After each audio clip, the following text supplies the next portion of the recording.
I'd like to build on some of those comments that you made, Will. So, yeah, recognizing that attending university is no longer the primary goal for a number of students than it once was, and it's no longer, that degree is no longer the signal to hire to employers that it once was. And so we have an interesting situation where there's this widening chasm between employers who are having an incredible difficult time finding employees with the proper skills. So the Manpower Group released their latest survey yesterday that revealed that the percentage of companies that are struggling to find prospective employees with the right skills is at an all-time high, 77% of companies, and it's even higher here in Australia.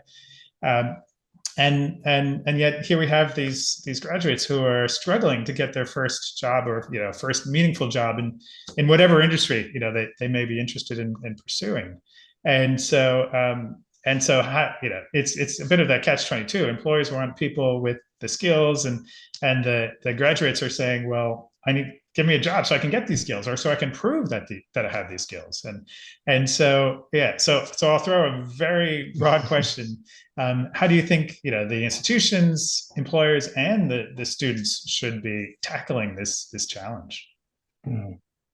So I think you can answer that in 7 parts too, by the way. That's fine. That's good. I think the reality is it's getting driven out of necessity via industry.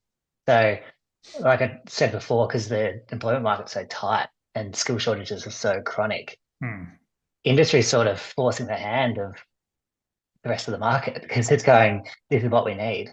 Yeah. And so what that's creating is, I think, probably quite a big macro shift from a traditionally very qualification-based system to more of a skills-based system, where, to that point, if you think about a qual, it's sort of a stack of skills or competencies.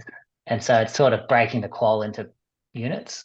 And from an employer point of view, whether it's even us hiring, but like you say it more broadly, is if they've got a capability to perform the function, that's sort of trumping, the overall qualification that someone has. And so they do work hand in hand, because you think about qual as a stack of competencies, but it's getting more to a unit level. And so why that sort of,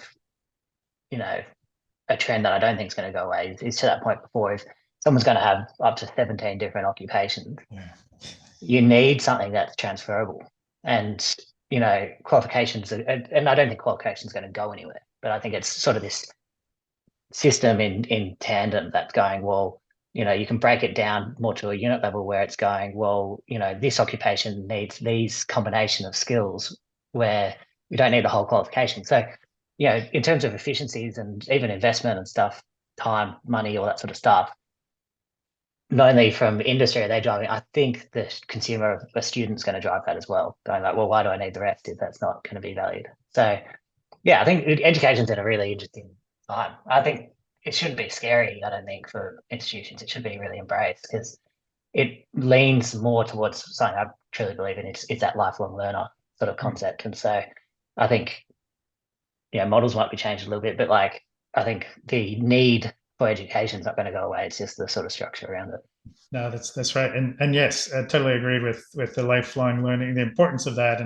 And even the federal government here, just over the last few days, announced a series of micro-credentials from a range of different institutions to really plug those gaps and help build skills in individuals. So we're certainly seeing this recognition from the government as well. So certainly another key stakeholder.